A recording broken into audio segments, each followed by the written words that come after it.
Good morning friend. আজ আমি আরেকটা ব্লগ দেখো পর্দাগুলো ঢোকানো যায় না, পাইপ এই যে এরকম খোঁচা খোঁচা থাকে, দেখেছ এরকম খোঁচা খোঁচা থাকে, বড্ড আটকায়। নিজের ঘরটাকে সারাতে কেনা ভালো লাগে, তো আমাদের সামনে দিয়ে ট্রেন যায়, সুতরাং আবার কাচাকুচি করে এইসব পর্দাগুলো আবার লাগানো হলো। আর এখান থেকে বড্ড রোদ্দুর আছে, আর আমি এখন কদিন ধরে চীনাদের খাবারের উপর খুব প্রভাবিত হয়েছি, তো যার জন্য সব কিছু সেদ্ধ করে ওদের মতন রান্না করতে যাই। তো বাঙালিয়ানা রান্না, তো আমরা কি আর চীনাদের মতন রান্না করতে পারি?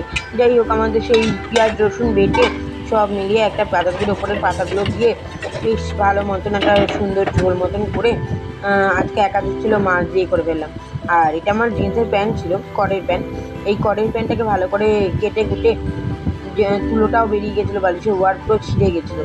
এই তুলোগুলো সব ওর মধ্যে ঢোকালাম, বেশ একটা কোল বালিশ হয়ে গেল। আমারও বেশ বালিশের অনেকগুলো বালিশ ছিল, তার মধ্যে দুখানা বালিশের তুলো ঢুকে গেল, বেশ ভালোই হয়েছে। আর একটু ওয়ার পরিয়ে দিতে হবে, ব্যাস আর কি। আর এই ওয়ারটা কেনাই ছিল, আর সঙ্গে সঙ্গে ফুটবে দিলাম, ভালোই হয়েছে। দেখো কি সুন্দর দেখতে হয়েছে, তোমরা বলো কিন্তু কমেন্টে। আর আমার এই জিনিসগুলো, হাতের কাজগুলো তোমাদের সঙ্গে শেয়ার করি, তোমরা কিন্তু অবশ্যই কমেন্টে আমার পাশে থেকো।